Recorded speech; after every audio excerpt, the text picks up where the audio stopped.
Hello all and welcome to my in-depth look at Hideo Kojima's latest and sadly final Metal Gear Solid game. Now hitting both PC and consoles on day one, I had a lot to sift through. This is after all only a weekend project aside my proper job. And along with my already up Mad Max first look, in-depth analysis soon to come, it has been a busy few days for me. So let's see what the Kojima Productions crew have done with Snake and just what venom they have injected into this aperitif.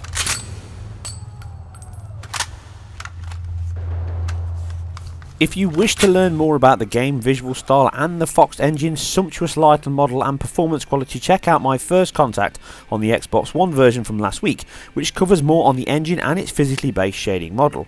Short version is it now supports a fully linear lighting model, or HDR lighting as it is also known. This enables a much greater spectrum of light range which is needed for such a physically approximate solution to work. Here it enables the countryside to look and feel alive. Pure blue skies, diffused rocks and sand, specular reflectance of metals and glass, light scattering, all combine to make a game that is backed up by its fully dynamic weather system and day-night cycle, deliver a highly impressive and striking punch to the retinas across all formats. Even last gen carries itself reasonably well. But here we concentrate on the now gen machines of the PS4 and Xbox One, along with my range of PC specs from low, entry, mid and finally high-end machines. It is the most encompassing range, allowing us to see what each delivers and how scalable the engine is. That sly little fox. First up, we need to ascertain the console versions and where they sit against the PC settings and options and the differences between each. Now, the Xbox One comes in with a lower resolution of 1600 by 900, which although still looks gorgeous and impressive, does suffer from much more sub-pixel shimmer and softer IQ overall than both the PS4 and PC version if you have the hardware. Aside this, the console version looks similar, but they are not identical as more sacrifices have been made in the name of frame rate, and it shows some of the bigger platform gaps. Most striking is the loss of subsurface scattering on skin, with Microsoft's machine that leaves faces, nose, shadows all looking rougher and far harsher, with the normal maps and Lambert not being blended at all from light penetration. Best seen here, and with the game using much close-up cinematic work, it is a very focal point and one that shows front and centre sadly. Itself being a screen space calculation, meaning it calculates from light direction and visible light sources within the viewport frustum and works with the multiple render targets, taking the depth and diffuse buffer information and applying a blur pass on these while leaving the specular untouched. It is not one of the most expensive effects, but in such a small 16 millisecond budget frame, every little counts, and how. Texture filtering looks to be the same on both, with the X1 slightly lower due to the fact of its reduced resolution, and they both being equal to the PC's medium. Oddly, the lowest it can go, which is an oddity that continues, with extra high settings, post effects actually turn off some features like the depth of field in cinematics. But both are hardly a high point, and at times it ruins the image on consoles, not helped by such a cheap and repetitive texture map for roads. Another example also is the post-processing. PS4 seems to run high pretty much identical with the PC's high setting. Low drops the subsurface scattering effect, but also dropping the depth of field to a lower quality Gaussian blur. The Xbox One keeps this at the same high level normally, but there is scenes in cutscenes where this is actually dropped to the lower quality as well, so this looks to be a slightly altered level from the PC's medium and high. Motion blur again is between medium and high in Xbox One, with PS4 running high. Not only this, but motion blur at times in cutscenes it can be inactive, almost like a dynamic solution for frame rate, but this can affect both machines, but the PS4 runs the higher quality depth of field always, with the Xbox One again alternating dependent on the scene. This doesn't happen all the time, but as you can see here, both the PS4 and Xbox One drop the motion blur on this shot, whereas the PC still runs it, even though everything else is identical to the high setting, and then prior to this and later on the motion blur is back in effect again.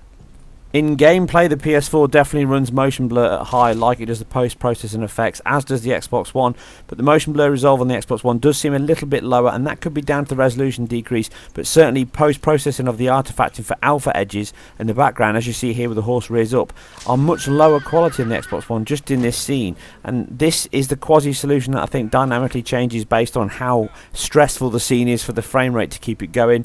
But aside this, predominantly most of the sequences look identical identical between the two versions, aside obviously the lower quality resolution. You can see the PC version here running at 1600 by 900, and I've tested this from low post process and low motion blur, and it doesn't get anywhere near what we're seeing on the Xbox One. So it does look to be something specific to how they're rendering it on that scene to keep the frame rate in check, and this doesn't dip in this sequence at all from its stable 60.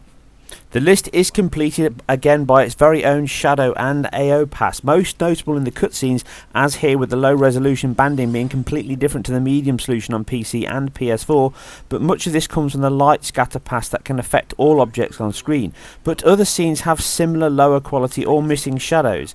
Aside this, all other effects look to be the same, and this leaves the PS4 setting being shown as here, with the Xbox One having either one rung down or in between the two.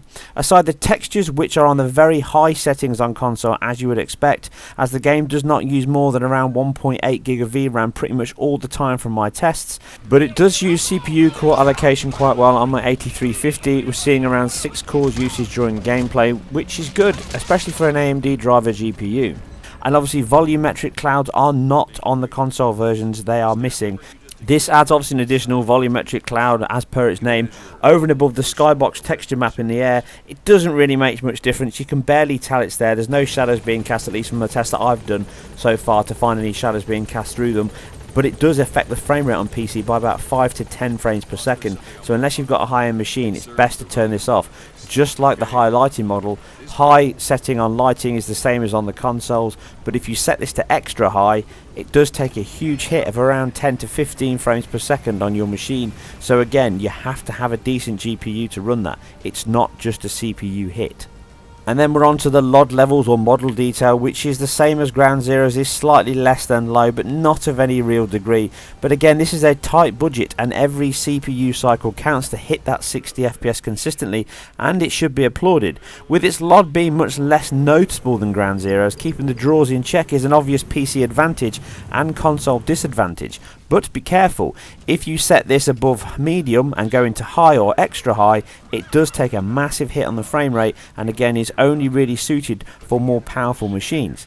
Now we have that sorted, we can move into performance, and it comes as no surprise to see that my A10 7850K APU comes in a distant last, dropping resolution to 1280 and 720 and all settings to low or off, capped to 30. It runs pretty solid with some dips under that, but it still delivers the core aspect of the game at similar levels to last gen consoles. It is close, but no cigar.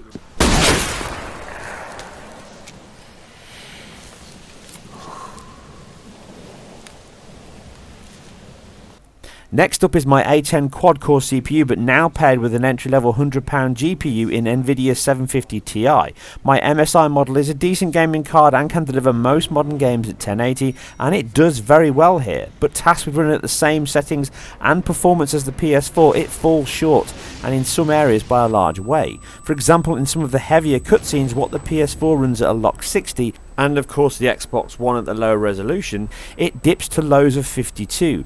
And in most scenes it can falter this way, but the PS4 also dips, and in places more than the Xbox One, with reasons already explained. But when it does, most of the time the 750 dips even more. Again, some are due to missing motion blur, but some other heavier scenes that are too spoiler to show here have identical effects, and they dip just as much as the ones I'm showing you right now, or even more so.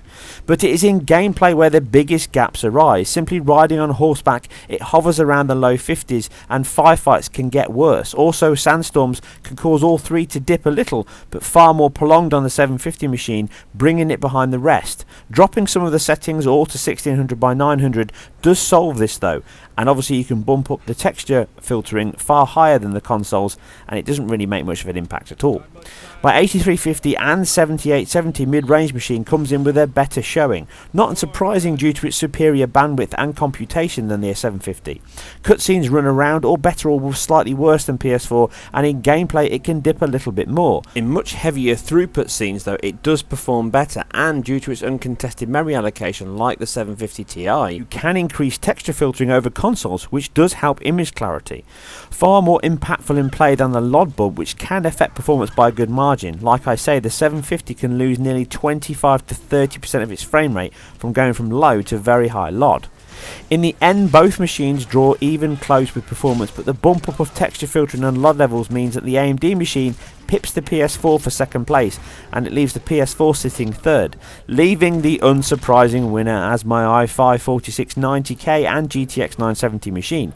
This can run all settings as high as they can go at a full 60 FPS with only small drops at points that never really hinder in play or can be noticed. Come riding, shooting, hand-to-hand combat or sunglass staring, it's pretty solid. But the shock here is post effects get dropped at extra high, so you end up with less load on the GPU than at plain high. But back this down to high again and it still does not affect performance in the cinematics, bringing back the depth of field effect as you watch them. The game is a treat to play and look at. With light being such a big part of the game, it uses some nice tricks and techniques, a common trait of Hideo's team. Swapping out normal maps and blend shapes on faces or snakes back for emulating muscle movement or creases works well, even if it can be noticed more at times. Dust effects on takedowns, horse galloping and others all receive shadows and light particles into the 2D textures, see as the silhouette of Snake and Soldier break through the animated billboard. Again, simple but effective techniques that all add to the presentation of the game and its authenticity. The LOD sounds like a big deal, but in play it never makes a huge difference, with even the max having signs of distant swaps. Not as much as the lighting though.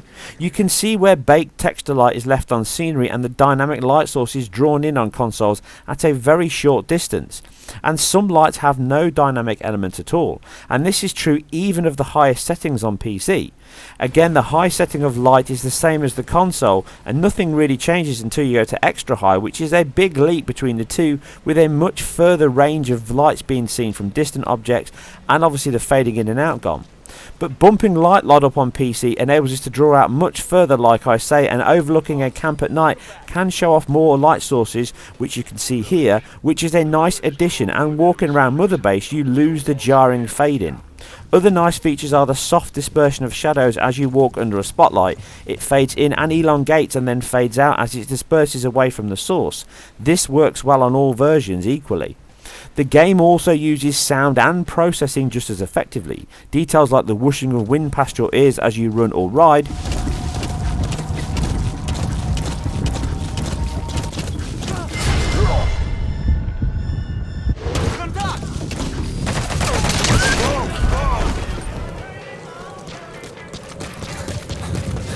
or directional and attenuation occlusion of voices as you turn or walk. Around Mother Base you can overhear your troops speaking in awe of your heritage. Big Boss, and once the boss was dead, he was given a name to signify he had surpassed her. He carried out a one-man infiltration of the Soviet Union, even though he was injured. Ocelot even knows when you wander too far from his earshot. The sizzle of the sun lens flare as it hits the screen, or the dramatic drum when you mount your D-horse.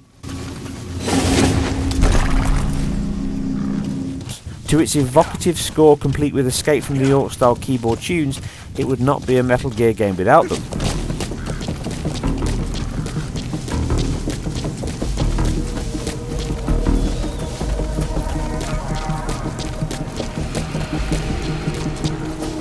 They all combine along with such an accomplished set of sound effects and design to make battles, army chatter and espionage sneaking all feel immersive, and with a great sound system or headphones, it only improves even more.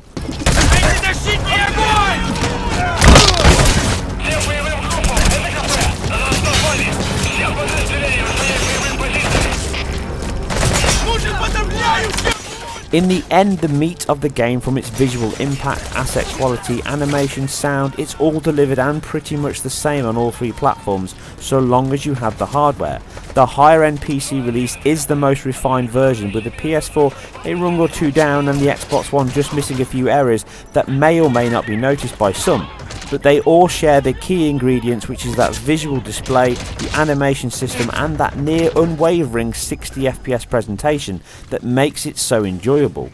But it does not distract from such a vast open playground that you can and will be smitten by, from its single most realistic lighting model in an open sandbox to its intelligent and dynamic AI making encounters exciting and unpredictable, as you can flank, surprise and even trick them mid-conflict. It delivers a fitting end in the Snake's tale as we bid farewell to not only the hero we know, but more so the one that created him in the first place. delivered a brand new engine that has shown such potential scale and scope to enable each machine to be used as best as currently possible. No one should feel that they have not got the absolute best Hideo and crew could muster from each, with its scalability not adversely affecting its complete presentation and impact.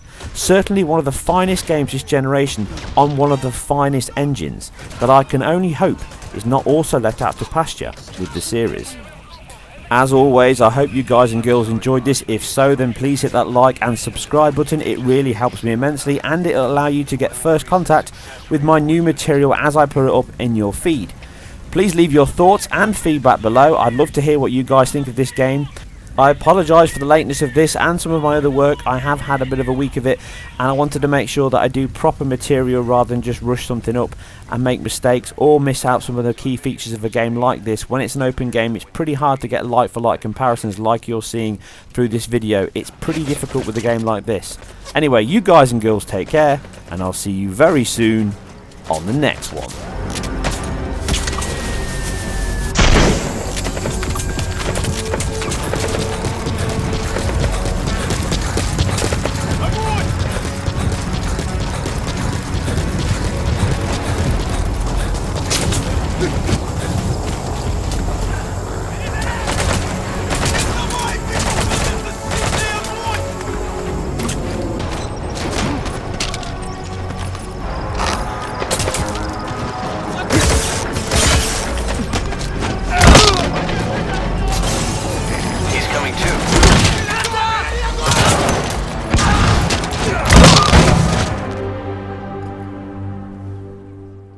Took you so long.